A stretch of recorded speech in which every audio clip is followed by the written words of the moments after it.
Me and Mick Steele started smuggling cannabis across the channel. We get the ferry, we go across overnight, we get there in the morning, we buy the drugs, we do the deal. I'd go off and rent a car, bring the car back, drugs were put in the boot. I'd drive us all the way back to Blankenberg in Belgium. We wait for sort of dusk, just like early evening, 5 or 6 o'clock time, and we get the drugs down on the beach. We contact Mick, who's come over in a boat. The drugs go in the boat, the drugs go off to England. I had to be very careful about who I sold to and never wanted it to get out of control, and had a large number of visitors each day from my wife's large family, friends and the people I employed.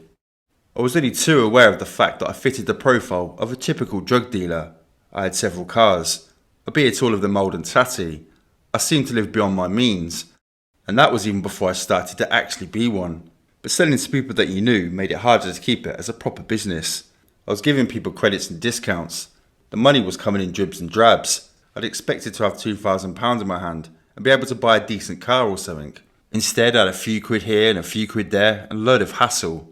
On paper, I was doing well, but I had no idea how long I was going to have to wait for the money to come in, so I was pretty stuck. As soon as I found out we were off again, I went out and bought a pair of chest waders. I got really soaked the last time from trying to push the boat out to sea. I didn't want it to happen again. For the next few days, I kept asking Mick who would be in the boat with him. The whole scam about coming back into the harbour, having dumped the drugs off, relies on having at least 2 people in the boat. You can hardly claim to be out diving on your own, can you? Mick said he was sorting it out. The day before we were due to set off, Mick called me up on my mobile and said he couldn't find anyone to come into the boat with him, so would I do it? He could tell I wasn't so keen, so he launched into this big thing to try and convince me. He was going on about how he wanted to expand the business, how he wanted to go back to using 2 boats. Now he needed someone who would be able to cross across the channel on their own. Basically, he was saying he wanted me to experience it so that I could see if I liked it. And if I did, that's where the real money was. It'd be worth your while, Darren, promise. Either I was blinded by greed or just felt in a generous mood. I said yes. The next day, Mick gave me £70,000 and gave me strict instructions to try and get grass rather than resin, even though it was bulkier and a lot harder to handle. There was, of course, method in his madness. Mick charged £300 per kilo to import drugs. It didn't matter what he was importing, that was the amount he charged. Because grass was a bit cheaper per kilo than resin, it meant that we could come back with an extra 30 or so kilos, which meant that Mick earned an extra £9,000 for taking exactly the same risk. Clever boy, old Mick. I took my friend Christian and we took the overnight ferry from Felixstowe to Zeebrugge and then drove to Amsterdam. Mick told me he'd phoned Dopey Harris a couple of days earlier to tell him to expect me, so when I got to the bar and he wasn't around, I knew he'd be on his way. Harris arrived on his push bike around 10 AM, looking a bit mean and serious, guided me to the flat upstairs above the bar, and then started tearing into me. He was ranting and raving about the fact that Mick was going to get us all arrested, that he was not being careful enough on the phone, and make it too obvious what he was doing. "That loud motherfucker is going to get us arrested one day," he said. "For a bloke with his kind of background and experience, he doesn't have to run his mouth off. When you get back, you tell him to watch what he says, otherwise he's going to have to find himself another supplier." Once the bollocking was out of the way, we got down to business. We agreed a price for the grass, then Harris asked me what car I was driving and where I'd parked it. I told him, then he asked for the keys. "Now piss off and enjoy yourself for a couple of hours," he told me. When we got back, the car was in the same place. I went to see Harris and he told me everything was fine and gave me back my keys. And that was that. We set off for a bit and stopped down a side street and checked the boot. 3 nylon laundry bags full of grass. So I called Mick's mobile and told him we're on our way and headed back to Blankenberg. Mick and the boat arrived at the rendezvous at dusk, sticking out like a sore thumb because it wasn't as dark as it was the time before. But Christian and I loaded the boat and got in. I was trying to pretend that I was really cool about it, but the truth was I was really excited about being in the boat at long last. I was a bit pissed off that I'd missed out the sea trials, but I was hoping this would more than make up for it.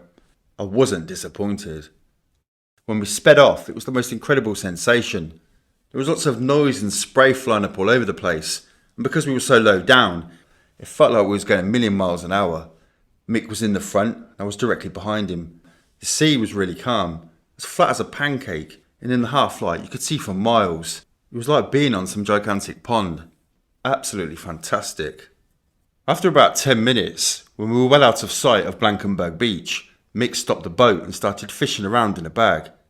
"Here, put this on," he said, handing me a buoyancy aid. "The weather's not too clever ahead, so you better wear it. Unfortunately, I've only got the one life jacket, and I'm wearing it." As I put the buoyancy aid on, I had a good look at Mick. I saw as well as the life jacket, he was wearing a full dry suit, proper boating clothing. He also had a safety line attached to the console, so if he fell in, he wouldn't end up separated from the boat. If I fell in, my waders would have filled it with water, and I'd have sunk to the bottom in seconds. All I could do was hold on and pray. We set off again, and Mick told me that rather than sitting down, I should straddle the seat directly behind him. That way, if the boat left the water for a second and came down with a bang, my legs would act like suspension springs. After about half an hour, the land behind me was vanishing fast, and so was my excitement about my first ever trip in a rib. The waves were getting quite rough now, and we were bouncing up and down like a trampoline. We started off speeding along about 33 knots, but now we were down to about 12. I decided the best policy was just to keep my eyes shut and use my ears instead. I knew that when I heard the engine note change, the boat had come out of the water and the whole thing was airborne. That was my signal to hold on extra tight and brace myself for the landing. I was concentrating really hard, but one time, I don't know, I must have just lost my focus for a second because I slipped and nearly fell over the side. That's when I started to get really scared. I was just about to ask Mick to slow down even more when I heard the engine roar again. I braced myself, but this time when the boat landed, it hit a wave that was travelling sideways and rolled right over to one side. I fell and just managed to grab the edge to stop myself going over. I was rolling all over the place and I was bawling like a baby until Mick stopped to have a look at what was going on. I was really shaken. I was really convinced that I was going to die, that I was going to fall out of the boat and Mick would be miles away by the time he realised and not be able to find me before I went under. We set off again, this time a bit more slowly and with me holding on tighter than ever, but I'd already decided there was no way I was going to be making this trip again. "How far is it across, Mick?" I asked. "About 70 miles. 70 miles? Fucking hell. I always thought the channel was about 22 miles wide. "Only between Dover and Calais," Mick explained. "Not between Blankenberg and Point Clear." "Okay, well tell me when we're halfway." "Why?" "Just tell me when we're halfway." Then about half an hour later, "Okay, Darren, we're halfway across now." "Why the fuck are you so interested anyway?" "Well, if I do fall in, I want to know which way to swim." Slowly, the weather started to improve. Stars started to play "Are we there yet, Dad?" I'd see lights and say, "Hey, look over there, Mick. Is that land?" "No, it's a boat." 5 minutes later, "How about that? Is that land?" "No, that's a boat too." Then I saw a white flashing light. That wasn't land either, but some kind of marker buoy, which meant the shore was about 12 miles away. I was starting to feel much better and much braver. The big waves had all gone and were getting close to home. We were still going fairly slowly, so I was actually starting to enjoy myself when I fell over again. I stood up for a minute, but then I fell again. I just couldn't seem to get a grip properly with my feet. My first thought was that we must have sprung a leak and the boat had started shipping water. I tapped Mick on the shoulder and pointed to the floor. We stopped, switched on a torch and saw immediately that the main fuel tank had split. We couldn't see the actual hole, but we could see the fuel slowly leaking out. Naturally, I started to panic. After all, I didn't have Mick's experience. This was all new to me. What really freaked me out was that the fact that Mick started to panic as well. He said we'd have to sit on the seats, even though it was more dangerous and made the boat less stable. And we'd have to go as fast as possible to make sure we hit the shore before we ran out of fuel altogether. He reprogrammed the GPS so that we headed for the nearest point of land rather than Point Clear. If we could get close enough, he explained, then Jack Worms, his backup man for all his new smuggling ventures, could always come out and get us in his speedboat. But if we ran out of fuel where we were, we'd have to call the Coast Guard, and that would mean dumping £70,000 worth of drugs over the side. We were flying along, and I was absolutely terrified. Mick was trying to work out where we were, but the GPS was playing up. He reset it to read the depth of the water rather than the location, so we could try and work out how close we were. But somehow, he fucked it up. The whole screen went blank. So there we are, in the pitch black with no guidance system, totally fucking lost, and with a boat that's pissing away fuel going around and round in circles. Then Mick perked up and pointed some poxy little light he could see in the distance. He said it was definitely Clacton Pier, or maybe Walton Pier, and that he knew where we were probably. Either way, He reckoned we was only about 4 miles from the coast. I was gearing myself up to feel a bit more confident when, right on cue, the engine died and we ran out of fuel completely. We switched to the reserve tank, but that was empty too. We primed the carbs on the engine by hand and it started up, went about 50 yards and then stopped again. We kept on doing it and had to rock the boat from side to side, the last thing I wanted to do, to try to get the last remaining splashes of fuel into the pipes. Then Mick managed to get the GPS working again. I don't know what he did. I didn't even think he knew what he did. I just heard him say, "Fuck me, it's working again." And at last, we were going in the right direction. We had to kangaroo hop all the way with the engine firing and dying every few yards. But when we got about half a mile from the spot where Jack was, we realised it was just about shallow enough for me to get out and push the boat to shore. So I did. I'd never been so happy to see Jack as I was when I saw him sitting on the beach waiting for us.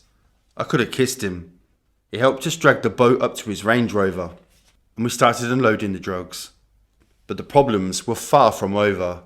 The plan, as always, had been to unload the boat, then take it back out to sea, so we could come into Felixstowe and pretend we'd been out fishing or something.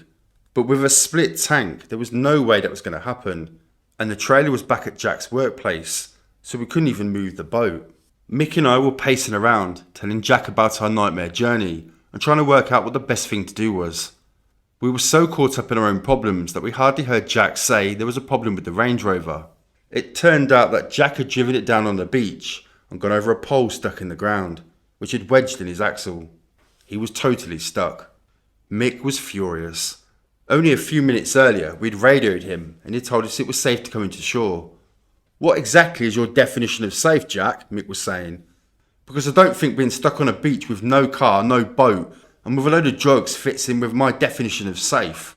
We took the drugs out of the Range Rover and hid them a bit further at the beach. Mick then stormed off to his mum's house, which was about a mile away, to borrow her car. While he was gone, Jack and I set about trying to get the pole out of the axle, but didn't have any luck. Mick came back about 3 AM and took the drugs to go and hide in his mum's garage. So that was the main worry off our shoulders, and then went off to get a chainsaw to try and cut the pole. In the meantime, Jack and I tried a different technique, wedging bricks and stones underneath the wheels as they went into the air. It worked. By the time Mick came back, the Range Rover was free. Mick had to take his mum's car back, and Jack was going to follow him, and then take him up to Ipswich where the trailer was, and then bring him back so we could get the boat off the beach. In the meantime, they wanted me to sit around and stand guard. Mick had picked up a few sandwiches and a drink from the garage, but I wasn't really in the mood for a picnic. I was fighting a losing battle to keep my eyes open, and terrified that I'd drop off to sleep and the boat would be washed away. I ended up tying the rope from the boat around my ankle, and I curled up on the stones and fell asleep. I woke up a bit later to find my feet in the water and the boat tugging at my leg. The tide was starting to come in. I dragged the boat up the beach and fell asleep again, only to be woken up by the water lapping at my feet once more. I was cold and miserable. I ached all over and I felt like I'd been there for days. It was getting light when they finally came back. Mick had a go at me for dragging the boat up on the rocks because I'd scratched the base, but I just didn't care. All I wanted to do was get home. Jack dropped me off at Mick's house and I borrowed his Renault to drive home, nearly falling asleep at the wheel a couple of times. That meant that even though I was freezing cold, I had to drive with the window open.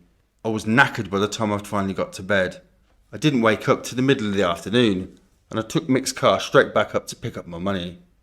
Once again, he paid me in drugs, explaining that he needed his cash to get the boat fixed, and he ripped me off again by only giving me just over 2 grand's worth of grass. He said the shipment wasn't as big as he planned, so he couldn't pay me more, but he'd make it up to me the next time. "And don't forget," he said, "you owe me £200 for the drugs." I sold it almost as quickly as I did the time before, and was rapidly building up a reputation as a quality supplier. I took a load more orders, went round to Mick's to pick up some more, only there wasn't any. Part Tate, along with Tony Tucker and Craig Rolfe, had worked out some deal and bought the whole lot in one go.